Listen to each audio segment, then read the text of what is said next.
Assalamualaikum warahmatullahi wabarakatuh.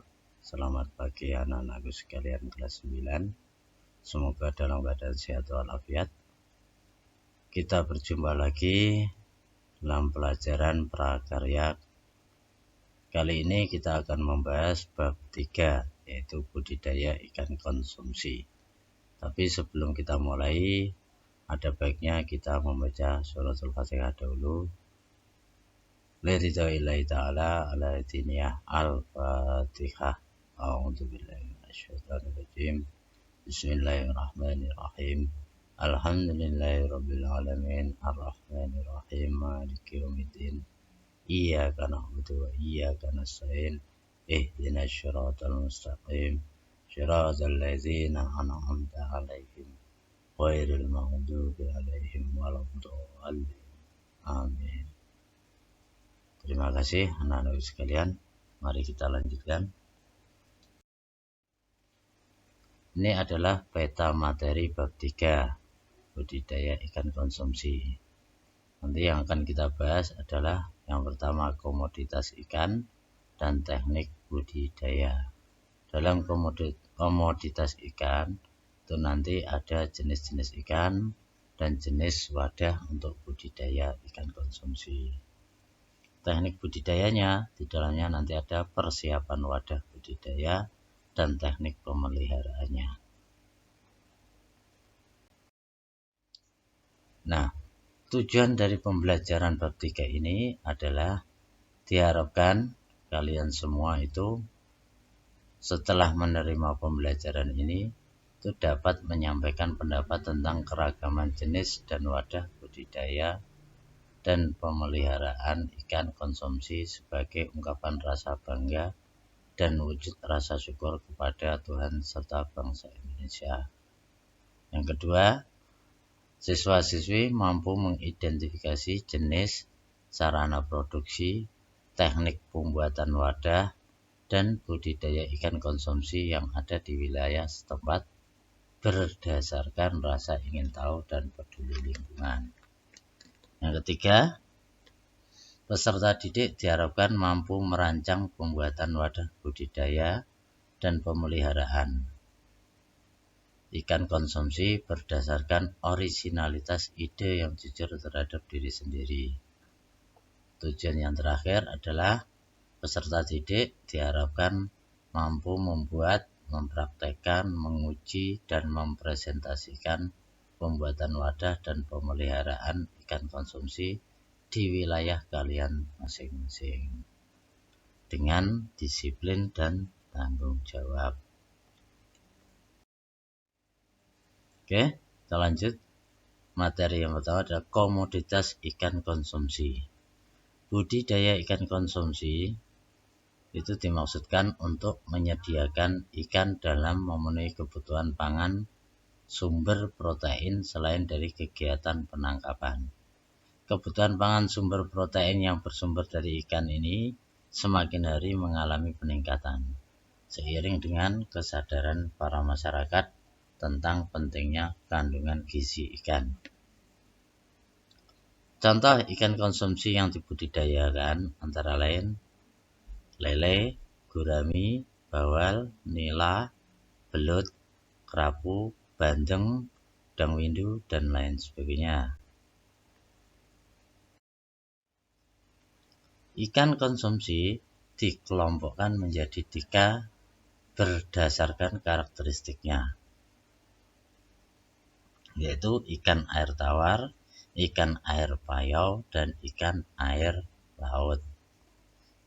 Nah, yang termasuk ikan air tawar adalah ikan mas, ikan nila, ikan lele, ikan patin, ikan gurami, ikan belut, ikan bawal, dan ikan gabus. Itu yang banyak dibudidayakan. Sedangkan untuk ikan air payau itu yang banyak dibudidayakan adalah ikan bandeng, udang windu, dan ikan belanak. Kemudian ikan air laut yang banyak dibudidayakan itu adalah kakap putih, kakap merah, jenis macam-macam kerapu. Itu yang sering dibudidayakan. Selanjutnya, sarana dan peralatan budidaya atau pembesaran ikan konsumsi. Yang pertama adalah bahan. Nah, bahan ini yang ada benih.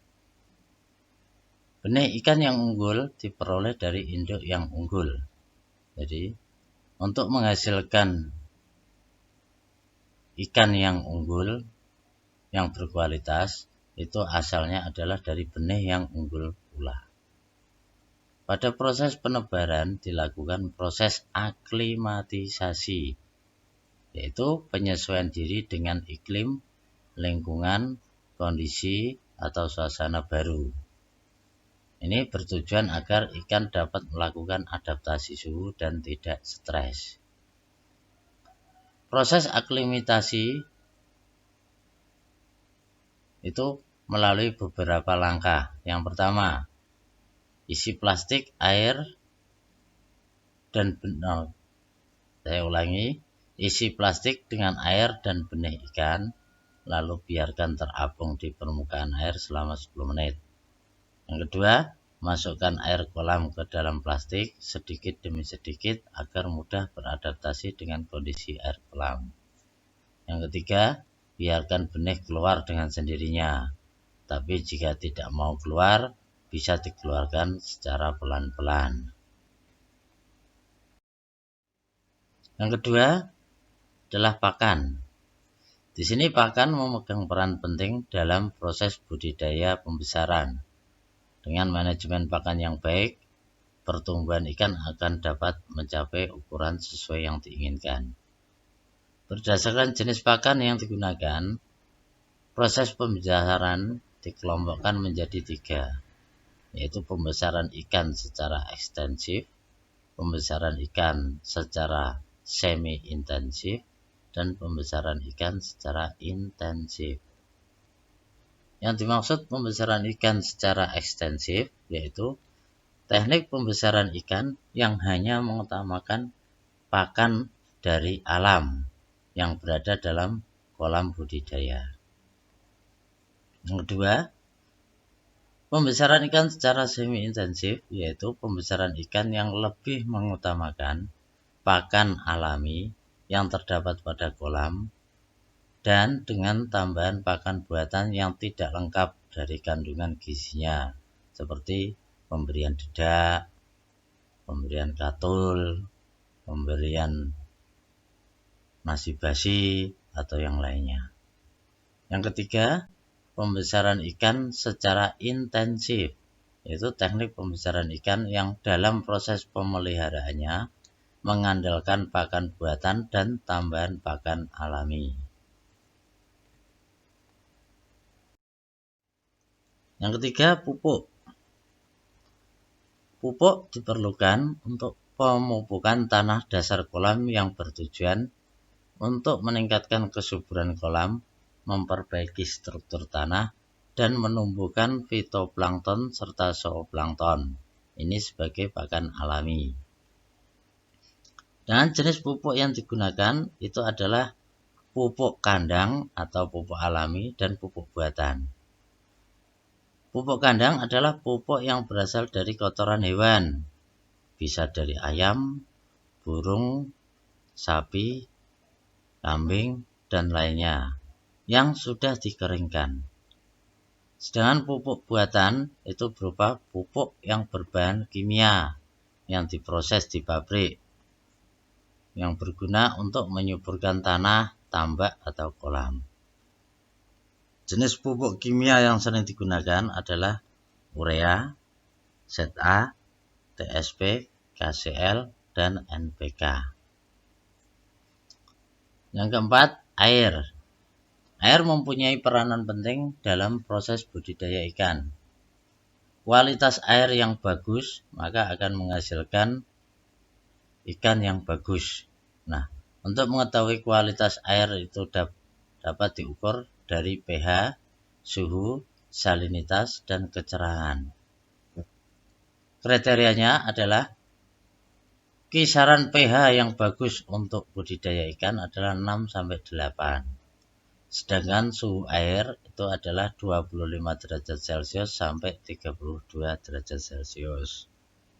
Untuk salinitas itu adalah 0 ppt sampai 5 ppt. Itu untuk air tawar. Kalau untuk air payo itu 6 ppt sampai 29 ppt. Sedangkan untuk air laut itu 30 ppt sampai 35 ppt.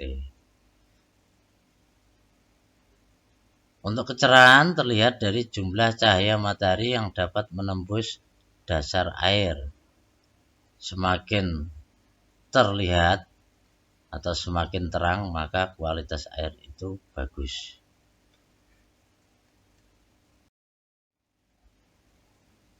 Yang kelima, kapur. Kapur yang digunakan untuk mempertahankan kestabilan keasaman pH tanah dan air sekaligus memberantas hama penyakit. Jenis kapur yang digunakan itu bermacam-macam. Di antaranya kapur pertanian serta kapur aktif. Yang keenam, obat-obatan. Obat-obatan dapat diberikan untuk pencegahan dan penanggulangan hama penyakit.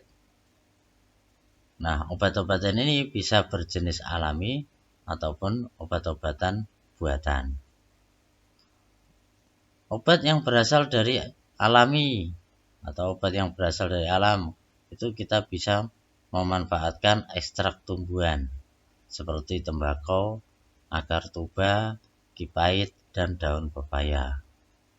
Sedangkan obat buatan itu berasal dari zat kimia yang harus larut dalam air dan tidak mempunyai pengaruh besar terhadap kualitas air kolam.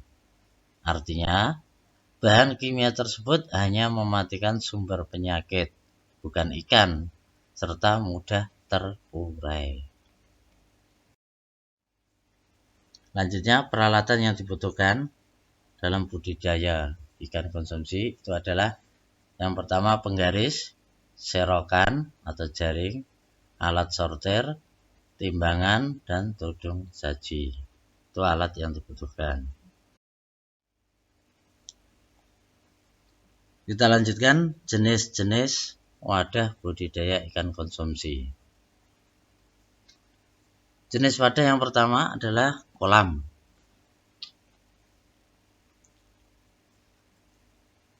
Terdapat 3 sistem budidaya ikan yang biasa dilakukan, yaitu kolam tradisional, kolam semi-intensif, dan kolam intensif.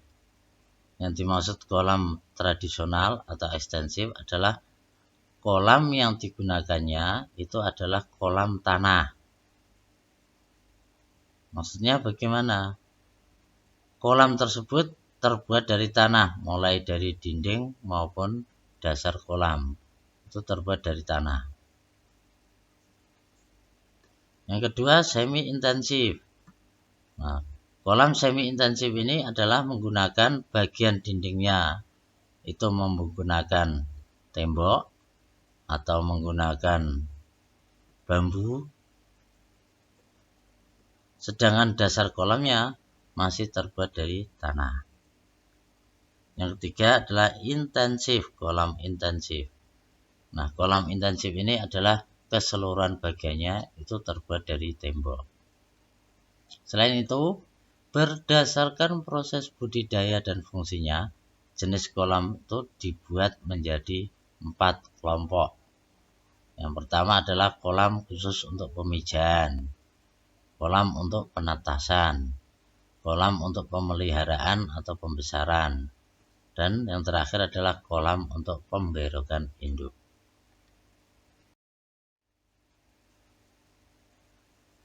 Wadah yang berikutnya adalah bak.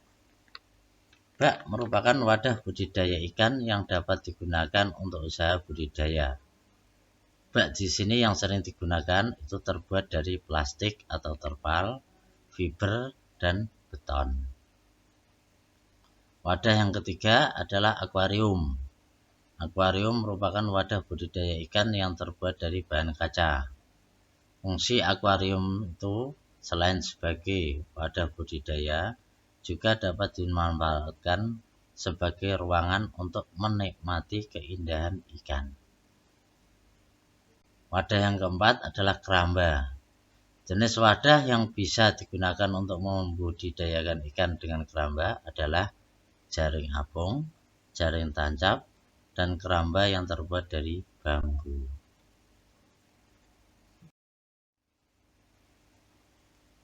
Selanjutnya, persiapan wadah budidaya ikan konsumsi.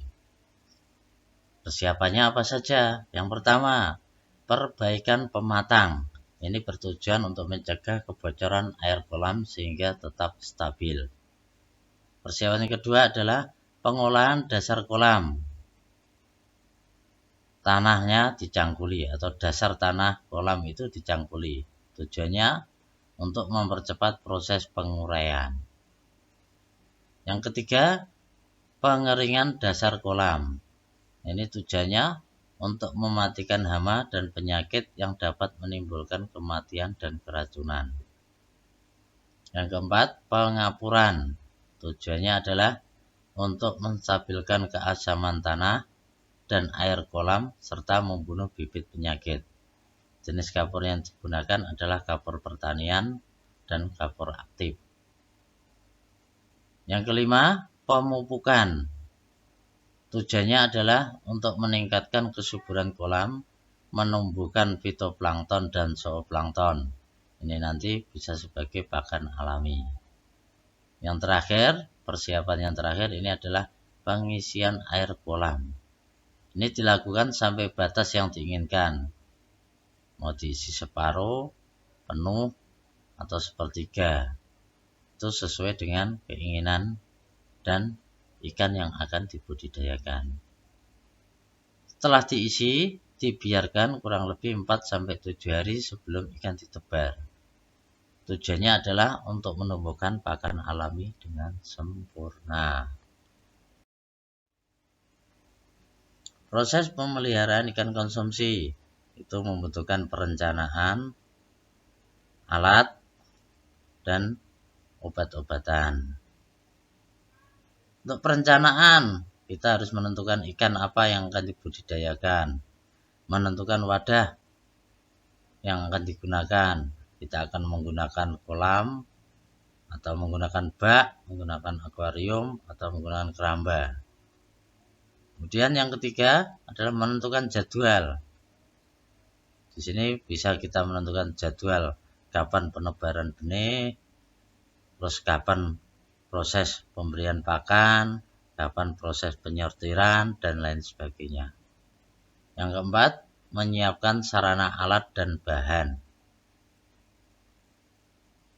Yang keenam, menentukan tugas individu. Di sini maksudnya tugas individu adalah nanti ada yang memberi makan pagi siapa, sore siapa, yang merjorte siapa. Nah, itu namanya menentukan tugas individu masing-masing. Yang terakhir, menyiapkan sarana produksi.